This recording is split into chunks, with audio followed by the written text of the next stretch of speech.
Assalamualaikum warahmatullahi wabarakatuh. Innal hamdalillah nahmaduhu wa nasta'inuhu wa nastahdihi wa nastaghfiruh wa na'udzu billahi min shururi anfusina wa min sayyiati a'malina. May yahdihillahu fala mudilla lahu wa may yudlilhu fala hadiya lahu. Asyhadu an la ilaha illallah wahdahu la syarika lahu wa asyhadu anna Muhammadan abduhu wa rasuluh. Ya ayyuhalladzina amanu taqullaha wa qulu qawlan sadida yuslih lakum a'malakum wa yaghfir lakum dhunubakum wa man yuti'illaha wa rasulahu faqad faza fawzan 'azima. Alhamdulillahilladzi bi ni'matihi tatimmu as-salihat. Rabbana atina min ladunka rahmatan wa hayyi' lana min amrina rashada.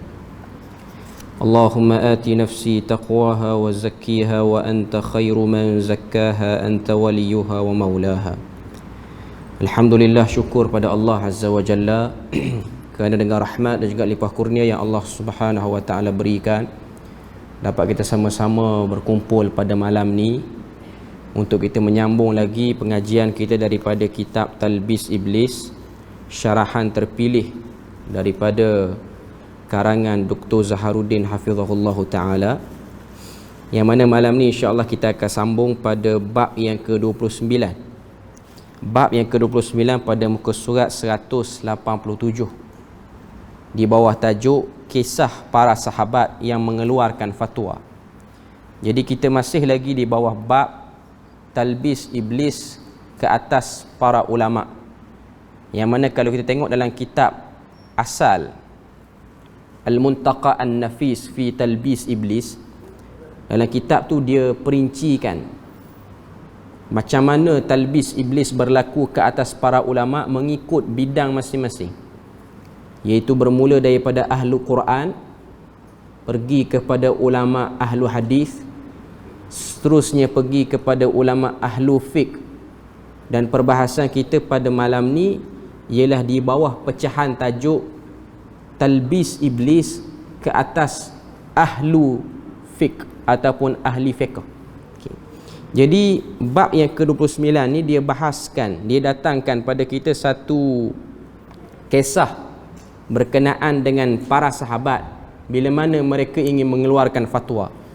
Fatwa ni ialah berkaitan dengan bidang ahlu fiqh. Maknanya ulama-ulama yang bermazhab, bukan bermazhab, ulama-ulama yang kita sebut sebagai fuqaha. Okay. Jadi itu bidang dia orang, yang kita panggil sebagai fuqaha, yang kita sebut sebagai mufti. Okay. Jadi inilah tempat dan medan dia. Okay. Jadi pada bab 29 ni dia nak bawakan pada kita kisah macam mana para sahabat mengeluarkan fatwa. Okay. Kita tengok apa yang disebutkan pada bab yang ke-29 tu. Qala al-musannif وقد روينا عن إبراهيم النخعي أن رجلا سأله عن مسألة فقال ما وجدت من تسأله غيري.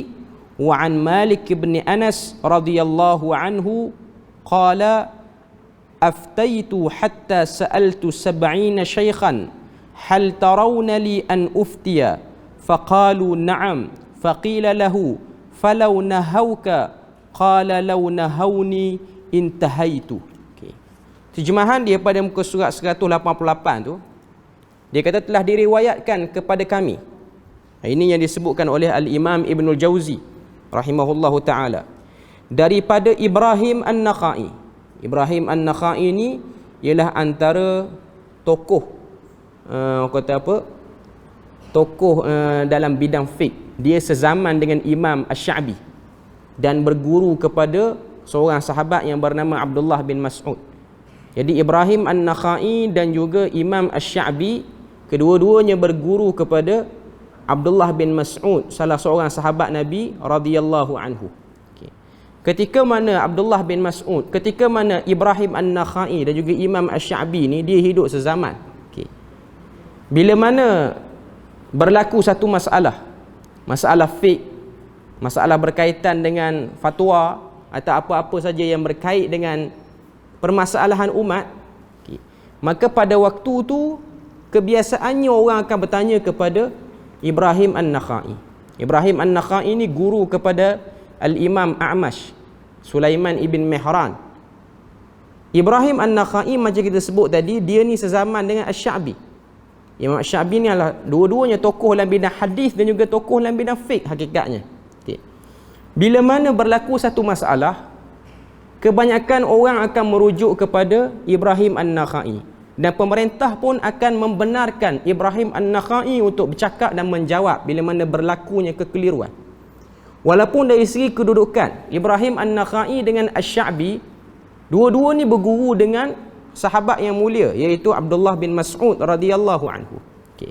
Tapi bila mana ingin bercakap, Asy-Sya'bi memberi laluan kepada Ibrahim An-Nakhai untuk berfatwa. Imam Asy-Sya'bi ni dia ketokohan dia dalam bidang ta'lim, mengajar ilmu. Dalam bidang mengajar ilmu-ilmu fiqh, hatta ilmu hadis pun memang dia banyak mengajar. Ibrahim An-Nakhai dia tak banyak mengajar. Okay. Tapi dia punya kerja dia ialah dia menjawab persoalan. Jadi bila mana berlaku masalah, Ibrahim An-Nakhai akan lebih diberi perhatian untuk menjawab soalan berbanding Imam Asy-Sya'bi itu sendiri. Dan Imam Asy-Sya'bi memang memberi laluan kepada dia. Sebab apa? Sebab tu kalau kita tengok zaman awal dulu, khalifah ataupun pemerintah yang tertinggi, mereka akan melantik para fuqaha seramai 7 orang, 8 orang ataupun 9 orang. Yang mana fuqaha ini bila mana berlaku masalah, hanya 7, 8, 9 orang ni ataupun 10 orang ni saja yang boleh bercakap. Walaupun pada zaman tu ramai ulama, tidak semua ulama boleh bercakap zaman tu. Okay. Jadi Ibrahim An-Nakhai bila mana ada masalah, dia akan lebih lantang bercakap berbanding Imam Asy-Sya'bi. Walaupun dari segi orang kata apa, pengajaran ta'lim ni Imam Asy-Sya'bi lebih ke depan. Dari segi anak murid pun ramai daripada Imam Asy-Sya'bi itu sendiri. Okay. Tapi bila mana ada masalah, Ibrahim An-Nakhai lebih ke depan menjawab. Okay. Sebab apa? Supaya tidak berlaku huru-hara, tidak berlaku kucar-kacir, dan tidak berlaku kekeliruan dalam kefahaman masyarakat awam khususnya.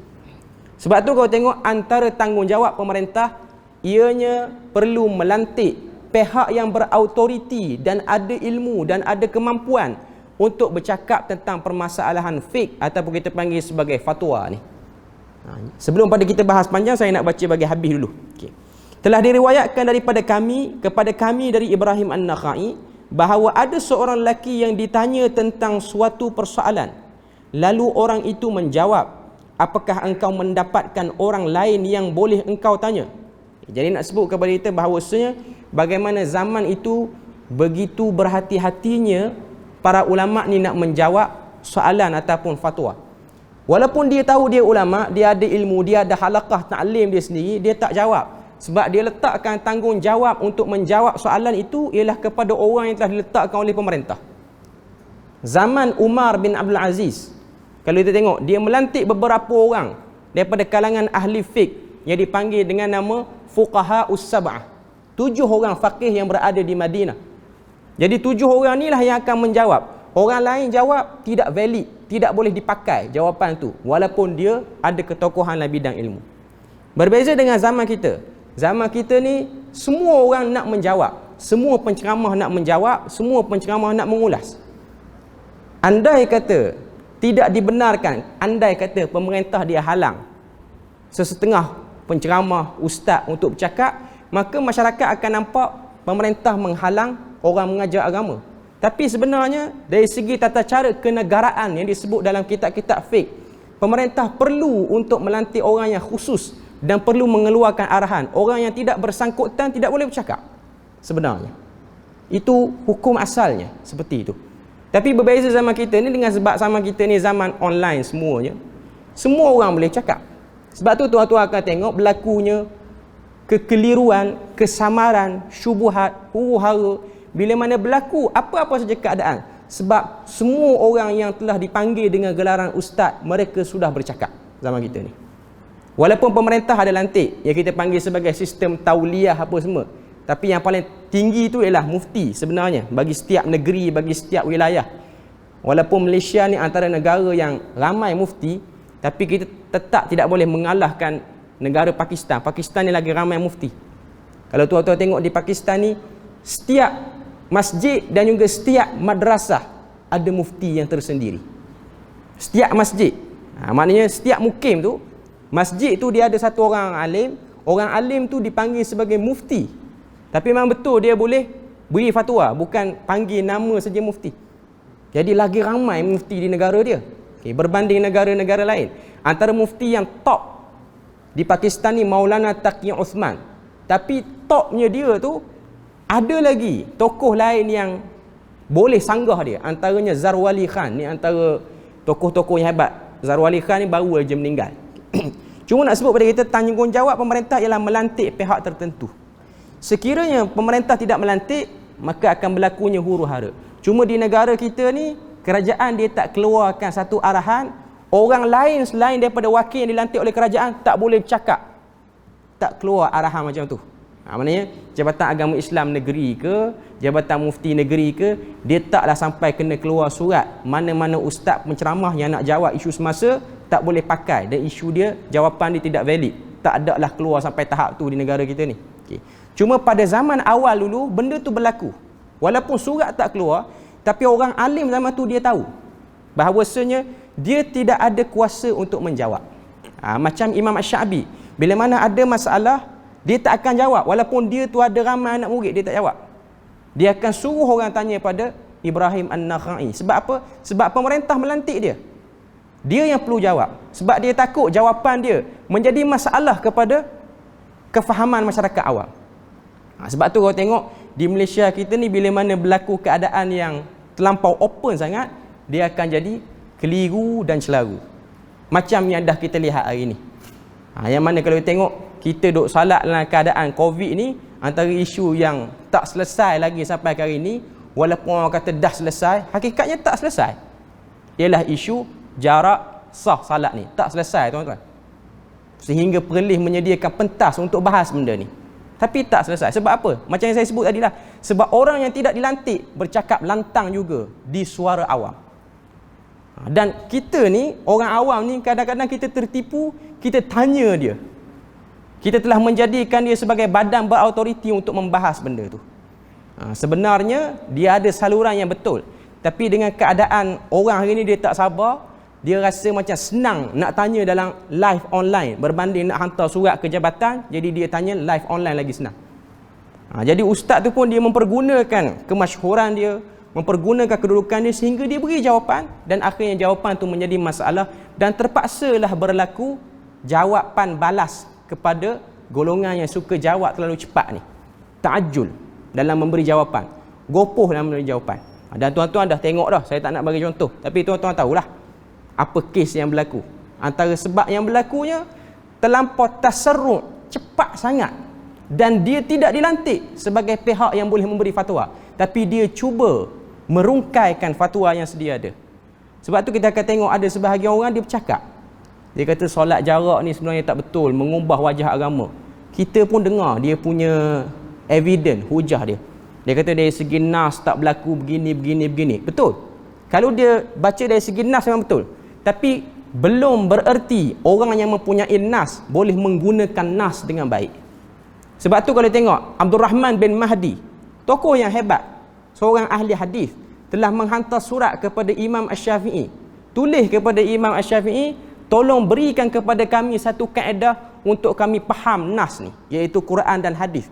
Sebab walaupun kami ni dipanggil dengan ulama hadis, kami tak dapat aplikasikan nas tu dengan baik bila mana berlaku masalah dalam masyarakat. Sehingga kalau kita tengok Al-Imam Asy-Syafi'i telah menulis karya yang hebat, nama dia Ar-Risalah. Dan Ar-Risalah itu telah menjadi satu karya awal yang cerita tentang kita macam mana ilmu untuk aplikasi nas, faham nas tu. Sehingga hari ini kita panggil ilmu tu dengan ilmu usulul fiqhi ataupun usul fiqh. Dan dia bukanlah benda baru, bukan Imam Syafi'i duk fikir saja-saja dia pun reka, tak. Benda tu ialah isyarat yang Imam Syafi'i jelaskan daripada cara Nabi jawab hukum, cara para sahabat jawab hukum. Cuma Nabi dan para sahabat dia jawab hukum dia tak gunakan kaedah macam yang ada sekarang ni. Sebab zaman tu tidak berlaku banyak kekeliruan. Zaman kita ni banyak kekeliruan. Itu antara sebab Imam Syafi'i meletakkan benda tu. Dan akhirnya kita tengok zaman kita hari ni, banyak fatwa tu terbina di atas ilmu tu. Dan memang syarat fatwa ni dia kena terbina di atas usul fiqh. Sebab tu kita tak boleh menerima jawapan daripada mana-mana orang secara mudah, melainkan kita kena rujuk dulu badan berautoriti.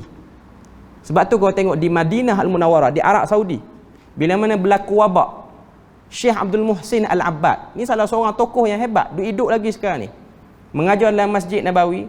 Rasanya tak mengajar dah kot sebab dia dah terlalu tua. Cuma dulu dia antara tenaga pengajar. Dia ni tidak ada, kalau saya tak silap, tidak ada title doktor. Dia hanya digelar dengan Syekh Abdul Muhsin Al-Abbad, lulusan daripada Universiti Al-Azhar. Ada orang duk ingat ulama Saudi ni semua belajar di Saudi, tak. Dia ni belajar di Al-Azhar, Mesir. Okay. Dia ada ramai anak murid. Okay. Dan dia ni bila mana berlaku pandemik ni, berlaku wabak Covid ni, dia antara yang mengeluarkan pandangan kita perlu salat di rumah dan tak perlu salat dengan penjarakan ni, tak perlu. Dia satu-satunya ulama Saudi yang sebut lagu tu. Okay. Tapi bila mana qarar daripada majlis yang diangkat oleh pemerintah, iaitu kita panggil ahli jawatan kuasa fatwa dia orang melihat bolehnya salat dengan berjarak ni, apa yang dia buat? Dia tak buat live, dia serang. Dia kata AJK fatwa tak guna, dia tak kata.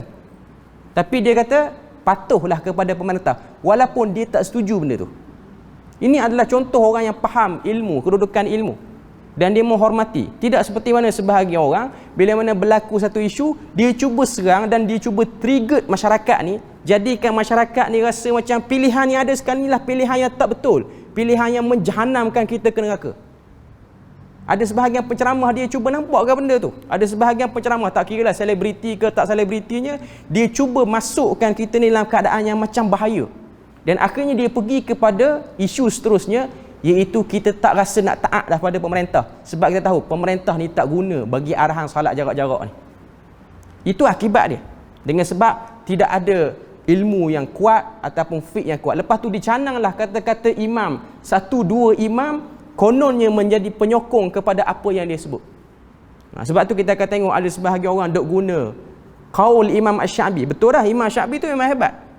Duk pakai qaul Imam Asy-Sya'bi, "Law akhadhtum bil maqayis la tuharrimunnal halal wa la tuhillunnal haram." Duk ulang dalam live, duk ulang yang tu. Seakan-akan kitab bab qiyas ni Imam Asy-Sya'bi saja yang duk cakap. Tidak ada lagi tokoh lain. Sehingga kita dengar, betul, kita dengar betul. Akhirnya benda tu terpahat, diulang-ulang. Dan saya lihat benda ni pun sebahagian daripada politik oleh sebahagian orang. Dia guna, tak tahulah, kita tak tahu apa yang ada dalam hati dia. Cuma benda tu seakan-akan macam ada satu benda yang ada di sebalik tu. Adakah dia mahukan pengikut yang ramai, mahukan peminat yang ramai? Wallahu alam, kita bukanlah nak bersangka buruk. Tapi nak sebut kepada kita bahawasanya ini ialah bab yang kita kena jelas, bahawasanya bab kefatwaan ni ialah bab yang bukan boleh dihurai oleh mana-mana orang. Sebab tu tuan-tuan boleh tanya, datang mana-mana ustaz boleh tanya, apa hukum tani, apa hukum tani.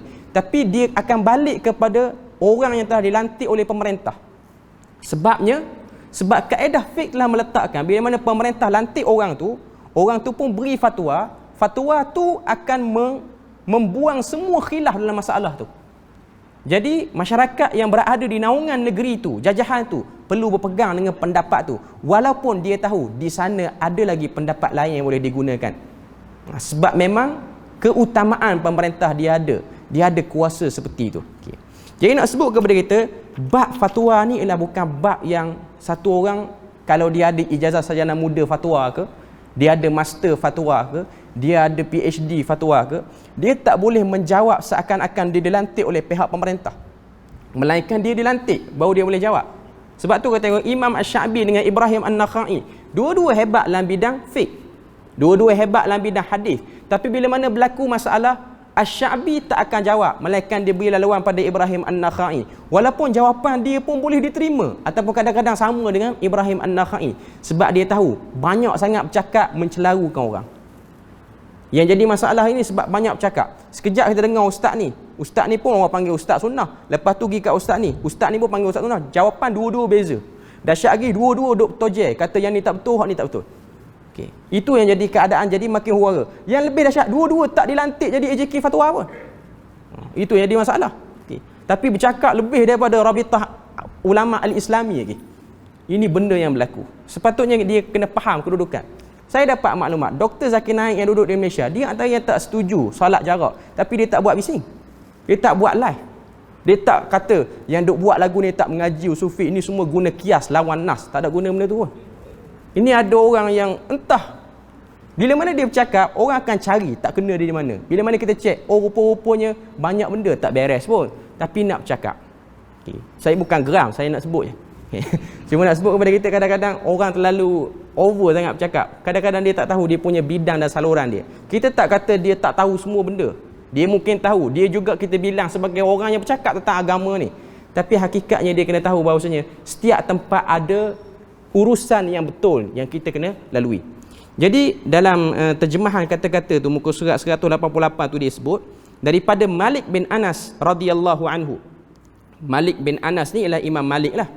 Berkata, aku tidak mengeluarkan fatwa kecuali setelah bertanya kepada 70 syekh, apakah kamu melihatku layak mengeluarkan fatwa? Mereka pun menjawab, ya. Ada yang bertanya, bagaimana jikalau para syekh melarangmu mengeluarkan fatwa? Aku menjawab, aku tidak akan mengeluarkan fatwa jikalau mereka menolakku. Okay, ni kita boleh tengok macam mana Imam Malik bin Anas, dia bila mana dia nak keluar fatwa, dia akan tanya kepada ulama-ulama lain. Maknanya nak sebut kepada kita di sini, walaupun Imam Malik itu dilantik sebagai orang yang paling berautoriti untuk mengeluarkan fatwa, dia tetap akan merujuk kepada ulama senior yang lain.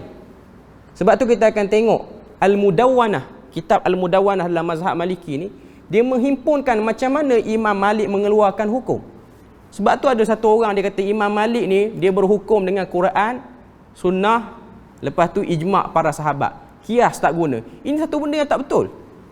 Sebab kalau kita tengok, ada guru Imam Malik ni yang memang menggunakan kias pun. Ada guru Imam Malik. Bahkan Imam Bukhari quote perkataan guru Imam Malik tu dalam Sahih Bukhari. Ini kalau kita tengok orang yang bercakap seperti ini, kadang-kadang dia terlampau confident sangat. Jadi dia tu meluncur laju lebih sikit daripada sepatutnya. Hakikatnya dalam muamalat, dalam bab jual beli, mazhab Maliki banyak berdiri di atas kias. Kias ni apa tuan-tuan maksud dia? Dulu kita tak nak bincang sangat kias ni. Tapi dengan sebab ada orang dia suka panahkan isu kias ni. Kias ni ialah satu kaedah untuk keluarkan hukum pada masalah yang tidak ada nas. Masalah tu tak ada nas. Tapi ada masalah lain yang nas dia tu lebih kurang dengan masalah tu. Saya beri contoh pada tuan-tuan. Okay. Hukum minum arak yang tidak dibuat daripada anggur dan juga tamar. Dari segi nas tidak ada. Arak yang dibuat daripada tamar dan juga anggur tidak disebut pengharamannya dalam nas. Yang ada dalam nas ialah arak dan juga arak yang dibuat daripada anggur dan tamar. Sebab Nabi sebut dalam hadis, apa yang dibuat daripada dua pokok ni haram diminum, iaitu kurma dan juga anggur. Hari ni, terutamanya tempat kita ni, orang buat arak ataupun benda yang memabukkan. Arak ni ialah poin dia ialah memabukkan. Dia tak guna anggur, tak guna kurma tempat kita. Dia guna benda lain. Dia guna ketum, syakoroy ke apa semua. Okay. Ini semua benda dari segi nas tidak ada. Tapi sebab apa yang kata haram tu? Sebab kiasnya ialah pada memabukkan tu. Itu dipanggil kias. Kita bukan nak buka kelas usul fiqh mana ni. Cuma nak sebut kepada kita bahawasanya kias ini, itu benda kena faham dulu. Dia ada satu kias, itu kias dalam fiqh. Satu lagi kias yang mazmum, kias yang memang salah. Contoh ni agak sensitif lah sikit, tapi nak kena sebut juga. Okay. Ada orang, dia dengar orang duk sebut tahlil ni tak betul. Tahlil maknanya lepas berlaku kematian duk buat ratib ni tak betul. Okay. Tapi dia nak pegang dengan pendapat betul sebab dia fikir dalam tahlil tu zikir, bacaan Quran. Itu kias guna kepala otak dia. Okay. Kias yang kepala yang tu lah yang dilarang oleh Imam Syafi'i tu. Sebab yang tu memang ada nas sebut dah. Okay. Yang kias dalam fiqh tu jangan kita campur adukkan. Kias fiqh pun kita sebut kias yang diharamkan. Okay. Jadi ini kita boleh tengok fatwa ni dia bukan satu bab yang kita boleh bermudah-mudah, tak boleh. Kita ada orang kata apa? Ada kita punya saluran dia. Jadi tak semua ustaz dia boleh berfatwa. Dan dia pun kena sedar, dia bukan orang yang layak berfatwa. Sebab tu zaman awal, huru-hara kurang berlaku dalam kalangan masyarakat awam. Sebab apa? Sebab orang alim dia sedar, dia tak perlu bercakap dalam isu tu. Dia tak perlu bercakap. Dia tak perlu bercakap, jadi dia tak jawab. Dia hanya bagi pada orang yang jawab. Sebab tu Imam Asy-Sya'bi dia akan bagi pada Ibrahim An-Nakhai untuk jawab. Sebab dia tahu itulah yang dilantik. Banyak suara ni jadi selaru. Just satu je yang bercakap. Okey.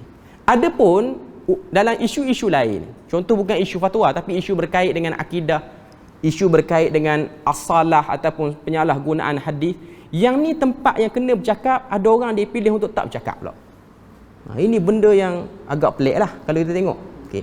Ada sebahagian orang, benda yang tak perlu bercakap, contoh bab solat jarak ni, dia tak faham. Walaupun dia ustaz, kita kena akui ada ustaz yang tak faham. Dia cuba, dia kata, saya setuju je, tapi dari segi nas benda tu tak ada. Dia sebut tu tak habis, menyebabkan orang duk faham. Jadi salah kita buat sebab benda tu tak ada nas. Dia tak sebut macam mana fatwa tu dikeluarkan, macam mana kata apa proses nak keluar hukum tu. Okay. Tapi dalam bab yang lain, bab orang salah guna hadis, okay, hadis ni sekian akan berlakunya keluar Imam Mahdi cepat sikit daripada apa yang disebut dalam hadis. Yang tu memang salah guna hadis, diam pula dalam bab tu, sehingga orang pun jadi pening. Betul ke bacaan akhir zaman seperti ini? Yang tu perlu bercakap tapi tak bercakap, yang tak perlu bercakap dia pergi bercakap di situ. Jadi ini antara tempat yang kita boleh tengok akhir zaman dia jadi keliru banyak. Dia jadi benda-benda yang orang kata apa yang tidak sepatutnya. Jadi keadaan seperti inilah keadaan yang kurang sihat hakikatnya. Okay. Kita tengok syarah dan tahqiq dia sebut situ, dua kisah di atas adalah menunjukkan betapa ulama-ulama terdahulu tidak mengambil ringan dalam soal mengeluarkan hukum. Mereka sangat berhati-hati mengeluarkan fatwa. Fatwa dan hukum haruslah dirujuk kepada ahlinya sahaja. Tidak boleh sesuatu hukum itu sewenang-wenangnya dikeluarkan oleh orang yang bukan ahlinya. Orang yang mengeluarkan sesuatu hukum tanpa merujuk kepada ahlinya adalah seorang yang telah berjaya ditipu oleh tipu daya iblis. Okay. Jadi ini yang disebutkan oleh Al-Imam Ibn Jauzi, bahawasanya bagaimana satu orang yang tidak ada keutamaan untuk menjawab, akhirnya dia menjawab, dia tu sedang ditipu oleh iblis. Sebab iblis nak jadikan dia tu ada confident. Ada sebahagian orang dia duk cerita tentang talbih iblis, last sekali dia pun terkena talbih iblis, dia pun duk jawab juga. Lantang juga menjawab. Okey. Jadi ini antara benda yang kita kena tahu. Masyarakat awam kena tahu di mana tempat yang dia perlu bertanya. Zaman kita ni, kita kena detailkan satu-satu. Orang awam dia kena tahu, ustaz ni kita boleh tanya semua ustaz ke? Tak semua ustaz boleh tanya.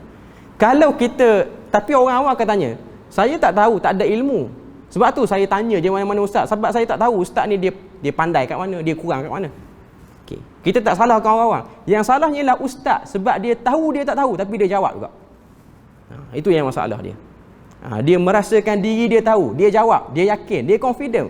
Sebab tu para ulama sebut man takallama fi ghairi fannihi faqad ata bil ajaib. Barang siapa yang bercakap bukan pada bidang dia, maka dia telah mendatangkan benda-benda yang ajaib, benda-benda yang menakjubkan. Sebab tu kita akan tengok orang yang tak tahu apa, dia nak bercakap. Tapi kita tak tahulah dia tu tak tahu, sebab dia pun petah bercakap. Baca Quran pun sedap, belagu elok semua. Okay. Jadi itu benda yang kadang-kadang menipu. Itu benda yang kadang-kadang menghiasi orang sehingga orang tu lihat betul kot jawapan dia. Tapi hakikatnya dia tidak. Dia tidak ada tawaduk pada diri dia. Lihatlah Imam Asy-Sya'bi, wahai orang yang selalu duk guna qaul Imam Asy-Sya'bi. Tolong lihat Imam Asy-Sya'bi tu sendiri. Imam Asy-Sya'bi bila mana orang tanya hukum, dia boleh merendahkan diri. Tanya Ibrahim An-Nakhai. Dia tak kata, sebenarnya Ibrahim An-Nakhai dia belajar sekali dengan saya, Abdullah bin Mas'ud, dia pun tak cerdik sangat waktu belajar. Dia tak kata lagu tu. Dia tahu itu orang yang telah dilantik. Okay. Dan dia kata tanya dia. Dia ialah tempat yang kerajaan lantik untuk kamu tanya. Aku orang yang kerajaan lantik untuk kamu belajar, bukan untuk orang aku tanya, kamu tanya. Maknanya dia tahu dia punya tempat dia di mana. Dia punya orang kata apa medan dia yang di mana. Jadi masalah hari ni ialah orang bercakap, semua benda bercakap. Itulah kalau tengok hari ni macam mana benda tu boleh berlaku, huru-hara berlaku. Tambah pula hari ni kuasa bercakap tu dia agak luas. Media sosial ni dia dah jadi satu tempat Hatta kerajaan nak buat apa-apa pun terpaksa tengok media sosial dulu. Ini benda kita dapat tengok ini. Sebab tu kalau tuan-tuan tengok, sekarang ni orang tak puas hati, sekolah buka. Baru lepas PDPR sekolah buka. Orang semua duk tembak dalam media sosial. Orang tak hantar surat ke Kementerian Pendidikan. Hari ni orang tembak, orang tag nama menteri tu, orang tembak. Sehingga dia pun tidur malam, apa benda aku tak kena buat hari ni. Akhirnya bincang balik esok, tukar balik. Okey. Maknanya kerajaan hari ni terpaksa memikat juga kerajaan netizen ni dalam media sosial. Sebab itu keadaan yang berlaku, realiti yang berlaku. Sebab tu kalau tengok hari ni keluasan bercakap itu bahaya. Macam hari ni vaksin sampai. Saya bukan nak bahas pro vaksin tak pro vaksin. Cuma saya nak nak sebut teruknya hari ni orang bercakap. Bila mana vaksin sampai, kapal terbang yang bawa tu ialah kapal terbang Malaysia Airlines. Dia ada satu lambang situ dia tulis One World. Okay. Jadi geng-geng teori konspirasi ni yang beriman dengan New World Order ni, dia kata tengok kapal terbang tu tulis One. Lepas tu pula orang kata apa? Yang hotel yang jadi tempat tu ialah One World Hotel, nama tempat dia. Ni semua agenda Dajjal. Sampai One SOX pun kena. Walaupun benda tu ikut syar'i. Ini ialah benda-benda kita kata tak tahulah manusia dia se-obses dengan benda tu. Sebab tu dia akan tarik hadis Nabi untuk bagi kena dengan benda yang dia sedang buat tu. Ini saya nak sebut betapa teruknya, luasnya bercakap. Yang ajaibnya para asatizah yang dijadikan rujukan oleh masyarakat, mereka juga mengiyakan ataupun paling teruk mereka mendiamkan isu ni. Yang sepatutnya dia kena bercakap. Sebab tu ada tempat kita kena diam. Ada tempat kita kena bercakap. Dalam hal ni, asatizah yang ada ilmu, dia tak boleh diam. Dia kena terangkan pendirian dia, macam mana isu ni. Adakah ni termasuk dalam bab penyalahgunaan hadis ke apa semua. Dia kena terangkan, dia tak boleh diam. Jangan dia rasa, diam kalau aku bercakap bercelaru. Hakikatnya, diam itu mencelarukan isu ni. Dia ada benda yang kita perlu diam itu menutup kecelaruan. Dia ada benda yang kita perlu bercakap itu mengangkat kecelaruan. Sebab diam tu yang jadi celaru. Jadi ini benda yang seorang ahli fiqh dia kena pandai membaca keperluan masyarakat ni. Okay. Bab yang seterusnya, bab yang ke-30. Ulama takut menegur pemimpin. Okay. Apa yang dia sebut sini? Berkata Al-Imam Ibnul Jauzi, "Wa min talbisi iblis 'alal fuqaha'i mukhalatatuhumul umara'a was-salatin wa mudahanatuhum wa tarkul inkari 'alaihim ma'al qudrati 'ala dhalika wa rubbama rakhasu lahum فيما لا رخصة لهم فيه لينالوا من دنياهم عرضا فيقع بذلك الفساد لثلاثة أوجه. الأول الأمير يقول لولا أني على صواب لأنكر علي الفقيه وكيف لا أكون مصيبا وهو يأكل من مالي. والثاني العامي أنه يقول لا بأس بهذا الأمير ولا بماله ولا بأفعاله فإن فلانا الفقيه لا يبره عنده والثالث الفقيه فإنه يفسد دينه بذلك." Apa maksud dia? Muka surat 190.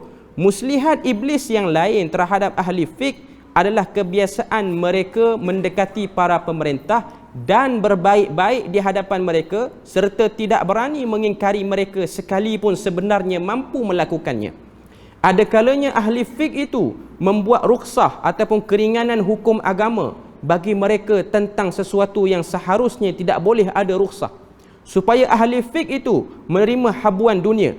Yang demikian itu akan mendatangkan kerosakan kepada 3 golongan.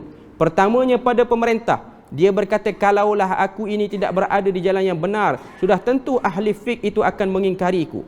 Bagaimanapun mungkin aku tidak benar, sementara ahli fiqh itu makan daripada hartaku. Yang kedua, pada orang awam. Dia berkata para penguasa tidak salah. Begitu pula harta dan perbuatannya, kerana orang awam sentiasa berada di sisi ahli fiqh. Ketiganya pada ahli fiqh, dengan tindakannya itu, dia telah merosakkan agamanya. Okay. Untuk bab yang ke-30 ni, ialah sikap sebahagian para fuqaha yang duduk dekat dengan pemerintah. Tujuan dia inginkan manfaat tertentu daripada pemerintah. Manfaat sini ialah maksudnya kekayaan materialistik. Nak bagi ada duit, nak bagi ada kedudukan tertentu, ada pengaruh. Okay. Sehingga dia telah membolehkan pada benda-benda yang tak boleh. Maknanya bila mana pemerintah tanya, boleh tak hukum tentang ni boleh ataupun tidak.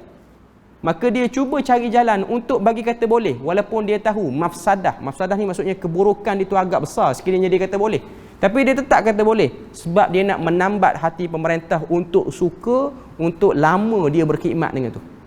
Okey. Jadi ini talbis iblis yang berlaku kepada ahli fiqh. Okey.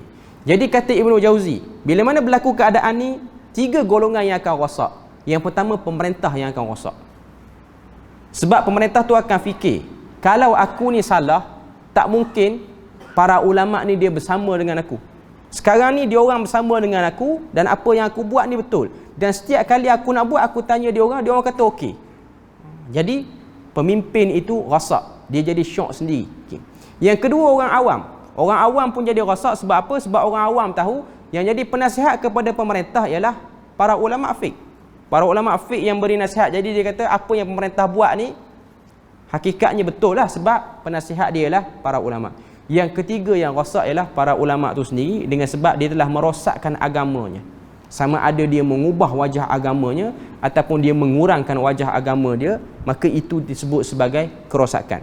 Kita tengok syarah dan tahqiq, terdapat juga ulama fiqh yang berjaya ditipu oleh tipu daya iblis dengan meniupkan rasa takut dan bimbang dalam diri mereka untuk menegur kesilapan daripada pemimpin walaupun mereka mampu. Mereka juga memberi keringanan dalam agama pada tempat yang tidak boleh diberikan keringanan kepada pemimpin tersebut. Jadi sebahagian ulama fiqh zaman Ibnu Jauzi dia ada rasa takut. Bukan zaman Ibnu Jauzi je, hatta zaman kita pun akan ada ulama-ulama yang duduk di sisi pemerintah, dia takut banyak benda yang dia kena fikir bila mana dia nak jawab ataupun nak beri jawapan kepada pemerintah. Semua ini dilakukan kerana hendak mendapatkan habuan di dunia dan pangkat semata-mata. Maka menurut Imam Ibnu Jauzi akan terjadi 3 kerosakan berpunca daripada hal ini. Yang pertama, kerosakan pada pemimpin. Apabila pemimpin itu tidak ditegur oleh ulama, maka dia akan berpendapat bahawa semua yang dilakukan olehnya itu adalah betul walaupun sebenarnya tidak betul dan perbuatannya itu bercanggah dengan syarak. Dia juga beranggapan bahawa jikalau apa yang dilakukan itu tidak betul, sudah tentu perbuatannya itu tidak akan ditegur oleh ulama tersebut. Ini kita dah sebut tadi. Yang kedua, kerosakan pada orang awam. Kerosakan pada orang awam pula adalah apabila orang awam itu melihat akan pemimpin yang melakukan perkara yang bercanggah dengan syarak, maka ia akan menjadi ikutan kepada orang awam. Okay, jadi ini benda yang disebut tadi. Yang ketiga, kerosakan pada ulama itu sendiri, muka surat 192. Tindakan ulama yang tidak menasihati para pemimpin dan menegah pemimpin tersebut daripada melakukan maksiat sebenarnya telah merosakkan agama itu sendiri secara keseluruhannya. Disebutkan dalam sebuah hadis, idza ra'aita ummati tahabu fala taqulu liz-zalim ya zalim faqad tuwaddi'a minhum. Apabila engkau melihat umatku takut, jadi tidak berani berkata kepada orang yang berlaku zalim, wahai si zalim, maka diucap selamat tinggal kepada mereka. Hadis nak beritahu kepada kita, Nabi kata idza ra'aita ummati tahabu, apabila kamu melihat umat aku ni berada dalam keadaan takut, fala taqulu liz-zalim ya zalim, sehingga umat pada waktu tu dia tak berani kata pada orang zalim, wahai seorang yang zalim. Tak berani kata. Faqad tuwaddi'a minhum, maka ucapkanlah selamat tinggal pada mereka. Ini hadis yang diriwayatkan oleh Al-Hakim. Okay. Selamat tinggal ni maksud dia apa? Selamat tinggal ni dengan 2 maksud. Pertama, kalau kita berada di tempat tu, kita tinggalkan tempat tu. Kita duduk di sebuah negara, negara tu orang atasan dia zalim. Zalimnya dia sehingga rakyat yang tahu dia zalim tak berani kata dia zalim. Punya takut. Sebab tahu perkataan tu akan mencelakakan dia. Jadi kata Nabi, tuwaddi'a minhum, tinggalkan kaum ni. Lari ke tempat lain. Itu yang pertama. Yang kedua, yang disebutkan oleh para ulama maksud hadis ni, bila mana berlaku keadaan tu, Nabi kata tuwaddi'a minhum, maka selamat tinggal ataupun tinggalkanlah mereka, maksudnya akan berlaku kerosakan kepada mereka demi kerosakan.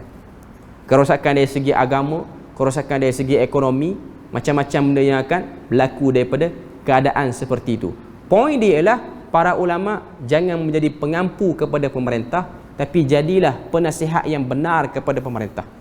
Sebab tu kalau kita tengok antara doa yang disebutkan oleh para ulama ialah jadikanlah bagi pemerintah itu bitanah. Bitanah ni maksudnya apa? Orang kanan yang baik. Kita pun dalam doa kita, dalam khutbah yang kedua di Perlis ni, kita ada sebut benda tu. Banyak negeri lah yang buat. Okay. Jadikanlah raja pemerintah ni Orang yang berada di samping ni ialah orang yang baik. Orang yang betul-betul boleh uruskan agama dia dengan baik. Bukan orang yang mengambil peluang dengan dekatnya dia dengan pemerintah. Okay. Sebab pemerintah, walaupun dia seorang pemerintah, kita tahu tugas seorang pemerintah ni dia banyak. Skop kerja pemerintah ni banyak. Bukan zaman sekarang, hatta zaman para sahabat pun.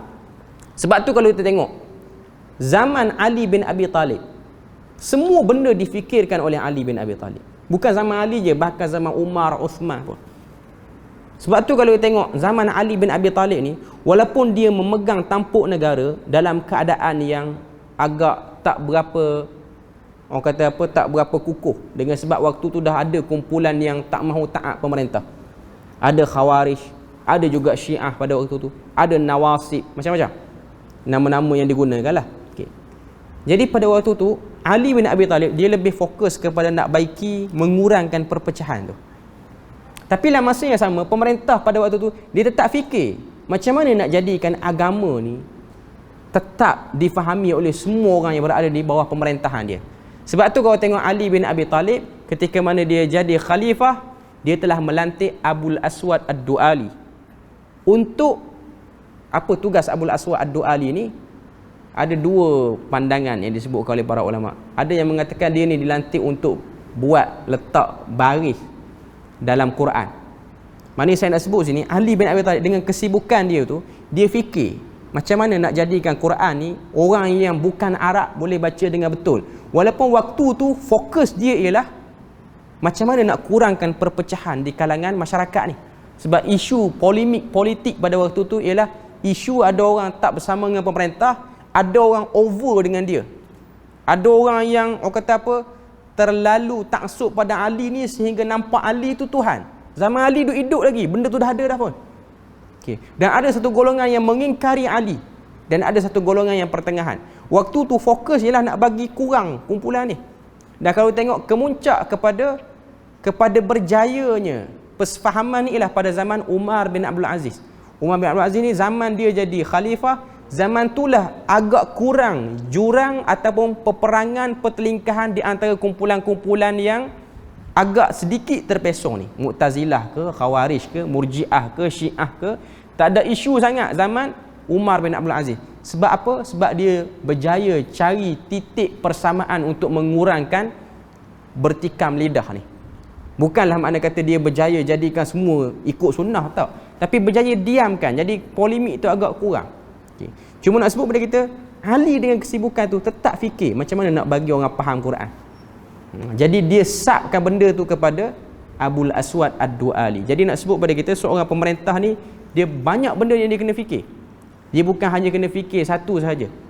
Sebab tu Umar bin Abdul Aziz dia pernah sebut bila mana orang kata apa, penasihat dia tanya Raja' ibn Haywah, dia kata kalau sekiranya orang nak lantik anak kamu jadi khalifah, macam mana pandangan kamu? Dia kata, aku berdoa pada Allah Ta'ala supaya keturunan aku ni tak ambil lagi tampuk ni. Sebab ianya ialah satu benda yang memenatkan di dunia dan menghinakan di akhirat. Sebab nak sebut tanggungjawab. Okay. Bukan makna kata pada kita dengar kata-kata Umar bin Abdul Aziz ni semua pakat tak mau jadi pemimpin. Kita perlukan pemimpin yang faham agama. Cuma nak sebut sini, dia nak sebut pada kita tentang apa yang ada pada portfolio seorang pemerintah itu. Maksudnya pemerintah ni dia bukan hanya bercakap satu dua benda, dia juga kena fikir soal urusan agama masyarakat dia ataupun kaum dia, pemerintahan dia. Itu semua benda yang dia kena fikir. Sebab tu tanggungjawab melantik orang-orang yang faqih juga termasuk daripada tanggungjawab pemerintah supaya tidak berlaku kucar kacir. Sebab tu kalau tengok Malaysia ni adalah, tidaklah kita kata sempurna. Hatta semua negara atas dunia ni pun nak cari kesempurnaan tu susah. Okay. Cuma nak sebut kita ada badan yang bila mana bercakap tu ada laras ilmunya. Ada tempat yang dia bercakap dengan dasar keilmuannya tu. Okay. Jadi kita selesai bab berkenaan dengan apa nama? Talbis iblis kepada para ulama, dan kita akan masuk seterusnya talbis iblis kepada orang awam. Okay. Talbis iblis kepada orang awam ni muka surat yang seterusnya, muka surat 194. bahagian yang keempat dalam buku ni. Kita baca sekilas mana yang sempat ni sebelum masuk waktu ni. Mendahulukan akal daripada ulama. Bab yang ke-31, buku surat 194. Okay. Berkata Imam Ibnul Jauzi, wa minal awami man yarda an aqli nafsihi fala yubali bi mukhalafatil ulama'i famata khalafat fatwahum gharadahu akhadha yaruddu alaihim wa yaqdahu fihim wa qad kana ibn Aqil yaqul qad 'ishtu hadhihi as-sinina falau adkhaltu yadayya fi san'atin sani'in laqala afsadtaha alayya falau qultu ana rajulun alimun laqala barakallahu laka fi ilmika laysa hadha min shughlika hadha wa shughluhu amrun hissiyun law ta'ataytuhu fahimtuhu walladhi ana fihi min al-umuri amrun aqliyun fa idza aftaytuhu lam yuqbal. Bagi lalu azan dulu. Terjemahan tu depan ni.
Okey. Tengok terjemahan dia ke surat 195. Di antara orang awam ada yang mementingkan akalnya sendiri daripada dia menggunakan pendapat ulama. Selagi fatwa para ulama bertentangan dengan kepentingannya, dia akan segera menyanggah pendapat, malahan mencela ulama tersebut. Ibnu Aqil berkata, telah sekian tahun aku menjalani hidup ini, seandainya aku memasukkan kedua tanganku ke dalam satu bekas yang dibuat oleh seseorang, tentu dia akan berkata kepadaku, engkau telah merosakkannya. Jika aku berkata aku adalah orang yang berilmu, maka dia akan berkata kepadaku, semoga Allah memberkati ilmumu dan ini bukanlah kepakaranmu. Kepakaran membuat barangan tadi merupakan sesuatu yang bersifat konkret. Jika aku menekuni kerjanya itu, aku akan memahaminya. Sedangkan bidang kepakaranku adalah berkaitan dengan unsur akal. Sekiranya aku memberikan kepadanya fatwa, boleh jadi fatwaku tidak diterima. Okay. Jadi dalam bab yang ke-31 ni, dia nak sebut kepada kita tentang bagaimana sikap sebahagian orang-orang awam yang dia ni mendahulukan akal daripada fatwa para ulama. Kalau kita baca sikit dia punya syarah dan tahqiq tu, ada di antara orang awam yang berjaya ditipu oleh iblis dengan mendahulukan akal fikirannya daripada fatwa alim ulama. Mereka menganggap bahawa dirinya sahajalah yang benar dan betul, dan apa yang difatwakan oleh para ulama itu sebagai kolot dan juga tidak benar. Sebab apa perbincangan kita malam ni macam banyak kena dengan isu semasa je. Okey. Isu ni nak sebut pada kita bahawasanya keadaan masyarakat zaman tu, bila mana ada fatwa dia tak mau terima. Macam zaman kita ni lah, ada fatwa tak mau terima. Okay. Bukan setakat tak mau terima, cuba keluarkan kata-kata dan cuba wujudkan keadaan fatwa tu tidak selamat dan tidak betul. Okay. Jadi ini keadaan yang berlaku zaman dulu. Sebab apa? Sebab manusia dia telah menimbang sesuatu tu dengan akal dia. Dia timbang satu benda tu dengan akal, tapi akal dia tu tidaklah faham semua benda dengan baik. Macam sekarang ni lah, bila mana berlaku salat macam kita sekarang ni, orang selalu akan guna hujah, dia kata tempat lain boleh rapat, sini tak rapat. Kenapa? Itu contoh penggunaan akal. Okay. Sedangkan hakikatnya bila mana nak keluarkan fatwa tu, bukanlah para ulama fikir duduk atas katil sembang sambil tengok telefon, kita pun bersetujulah buat salat jarak 1 meter 2 meter. Bukan macam tu. Hakikatnya datang anggota ataupun pegawai kesihatan terang, dan pegawai kesihatan dia bukan cadangkan, dia tak cadangkan. Ini benda yang kita kena tahu. Maknanya bila mana datang penyakit ni, pegawai kesihatan KKM ke apa-apa semua, WHO ke apa semua bagi tempat lain, dia datang bagi penerangan kepada para ulama. Okay, penyakit ni cara penyebaran dia gini, dia tak boleh duduk dekat, dia kena duduk jauh.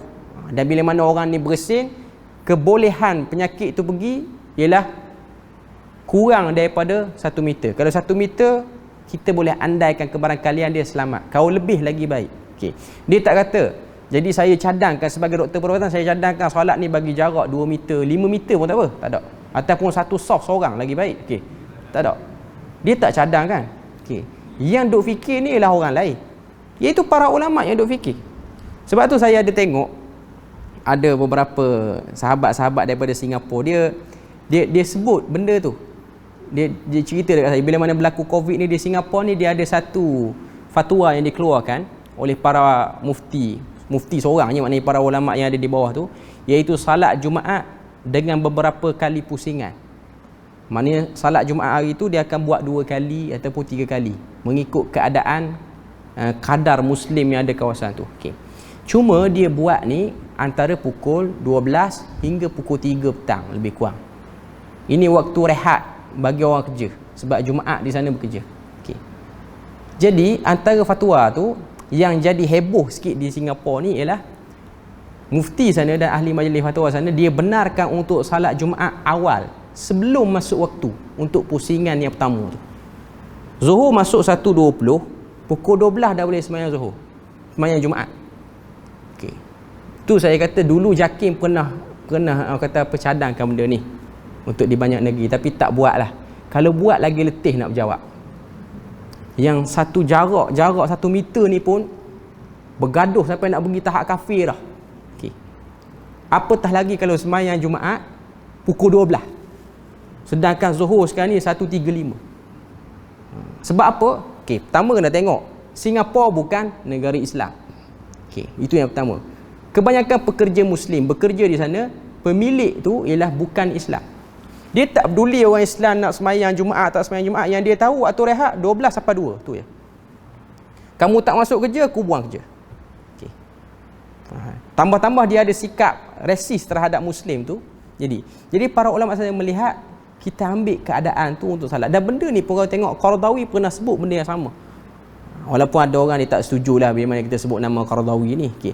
Cuma antara benda-benda yang, sebab tu kalau tanya, kalau tuan-tuan boleh bayang, kalau tanya ustaz-ustaz di Malaysia, sebahagiannya mungkin akan jawab, berhentilah kerja, cari kerja lain. Tidak realistik benda tu. Ingat senang ke? Ustaz tu bagi duit kat dia. Okay. Ada orang sebahagian dia bagi jawapan, macam mana nak buat? Dia kata berhenti kerja tu, cari token yang boleh bagi awak sembahyang Jumaat on time. Dia jawapan macam tu tidak membumi, tahu tak? Okay. Kalau ustaz tu ada syarikat besar, boleh tawarkan dia kerja, tak apa. Sekarang ni ustaz tu pun dia pun kerja ku atas mimbar ni je pun. Okey, duk ambil duit ku atas ni juga. Okey. Jadi benda tu dia tidak realistik hakikatnya. Okey. Jadi untuk pusingan yang pertama tu, golongan pekerja yang awal yang masih bekerja dia solat dulu. Yang dah pencen ni solat tak masuk waktu lagi lah. Okey. Cuma nak sebutnya fatwa tu dikeluarkan, dan golongan teori konspirasi di Singapura memang teruk duk hentam majlis agama sana. Okey. Dengan sebab benda tu dia rasa macam mengubah dua pengubahan pada agama. Semayang tak masuk waktu ni terpaksa patuh kepada Cina kafir, dia orang duk sebut tu. Terpaksa patuh pada kumpulan tu, walaupun kita tak gunalah istilah tu. Terpaksa patuh pada pemerintah yang tak Muslim ni. Okey. Ubah agama nak patuh pada orang kafir. Itu yang disebut. Okey. Yang kedua, salat jarak-jarak ni. Sebab tu kita tengok zaman kita ni, orang bila mana dia bercakap, dia bahaya percakapan tu. Percakapan tu boleh menyuntik rasa tidak hormat pada ulama. Rasa macam ulama ni buat satu benda fatwa ni macam buatlah keadaan tak fikir. Sebab tu kalau tuan-tuan tengok di Singapura, ada sebahagian orang dia berpegang dengan pendapat boleh untuk free hair bagi perempuan muslimah untuk bersekolah di sekolah kerajaan. Sebab apa? Sebab sekolah agama swasta terlalu mahal yuran dia dan tak semua orang mampu. Hatta kalau nak sekolah di Johor pun, orang muslim nak sekolah di Johor, bayaran dia bukan bayaran Malaysia punya yuran. Bayarannya ialah bayaran foreigner. Okey, jadi mungkin 3 kali ganda. Jadi orang tak mampu. Okey. Fatwa tu ada Qaradawi sebut. Tapi boleh free hair tu di sekolah kerajaan yang perempuan semua. Dia balik sekolah nanti dia kena pakai tudung balik. Dia berada di sekolah tu saja untuk dia buka sebab keadaan seperti itu. Mungkin orang kata apa fatwa pelik lagu ni. Okay. Tapi itulah ulama ni, dia melihat, dia bukan fikir kalau macam tu buat sekolah baru Islam saja. Kita kena tahu Singapura nak buka sekolah ni bukan senang. Nak buka sekolah agama, nak beli tanah rumah dia bukan senang. Tuan-tuan kena tahu tanah perkuburan di Singapura 5 tahun sekali dia orang akan tambun balik. Dia bukan macam tanah kubur di Malaysia ni 100 tahun pun orang tak kacau. Di sana 5 tahun cukup kubur, dia orang akan tambung balik, buat perumahan PPRT, bukan PPRT, rumah pangsa pula atas. Tapi tak tersebarlah cerita hantu kacau apa semua tu, tak ada. Okey. Cuma nak sebut pada kita sebab tanah tak banyak. Jadi fatwa perlu melihat pada realiti negara itu. Sebab tu kita tak boleh, kalau kita tengok fatwa Eropah dengan fatwa kita akan tengok Muslim Eropah tak macam Islam lah. Sebab apa yang dia orang buat tu macam keluar jauh daripada pengamalan kita. Jadi hormatlah ulama di tempat tu sebab dia membaca keperluan maslahat masyarakat di negara tu. Maknanya seorang alim ni dia ada kepandaian dalam bab tu. Okey. Jadi saya rasa saya berpada situlah untuk malam ni. Ada satu soalan orang tanya. Bolehkah kita mendahului imam membaca Fatihah ketika mana solat jahar? Maknanya dia makmum, dia nak baca Fatihah awal sebelum imam baca Fatihah. Boleh ataupun tidak? Okey. Dalam isu ni kena tengok dari segi hadis asalnya. Okey. Hadis asal Nabi sebut dalam banyak riwayat ialah bacaan imam itu ialah bacaan makmum. Sebab tu pendapat jumhur mengatakan bila mana kita salat jahar, kita tidak membaca Fatihah, itulah pendapat yang rajih. Berbanding pendapat mazhab Syafi'i yang mengatakan baca juga Fatihah walaupun dalam salat jahar. Okay. Cuma permasalahan dia sekarang ialah dia tu nak baca Fatihah awal daripada imam. Okay. Tengok keadaan. Permasalahan kitab fiqh dia ada bahas bab ni. Ada yang kata makruh tapi tidak batal. Boleh baca tapi tidak batal. Tapi dalam banyak kitab fatwa dia akan datang ke masalah. Sebab apa nak baca awal? Ada orang dia nak baca awal sebab apa? Sebab dia pegang kewajipan baca Fatihah. Wajib baca Fatihah. Jahar ke sir ke kena baca. Makmum tu kena baca. Okey. Jadi dia ni pula ada masalah kalau baca Fatihah jadi lambat. Kalau sembang laju.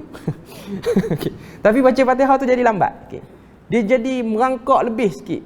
Okay. Jadi dia terpaksa baca lebih awal berbanding imam. Okay. Boleh ataupun tidak, kalau dia betul menghadapi masalah tu dia baca. Tapi kalau dia saja-saja nak baca awal sebelum imam baca, waktu imam baca tu pula dia tak dengar dah bacaan Fatihah imam, jadi perbuatan tu makruh. Dia tidak, orang kata apa, yufsidus salah. Dia tidaklah sampai kepada batal salat dia ataupun tidak sah salat dia, Tapi sepaling-paling tinggi yang disebutkan oleh para ulama, ianya ialah makruh sahaja. Yang terbaiknya ialah kita dengar bacaan imam, lepas tu kita baca lepas daripada tu. Tapi bagi saya sendirilah, saya lebih rajih kepada salat jahar ni kita dengarlah bacaan imam. Dengar bacaan imam. Salat sir kita nak baca, kita baca. Sebab riwayat itu berbeza-beza dalam soal ni. Wallahu a'lam, rasanya berpada dengan itu saja. Subhanakallahumma wa bihamdik, asyhadu an la ilaha illa anta wa astaghfiruka wa atubu ilaik. Wassalamualaikum warahmatullahi wabarakatuh.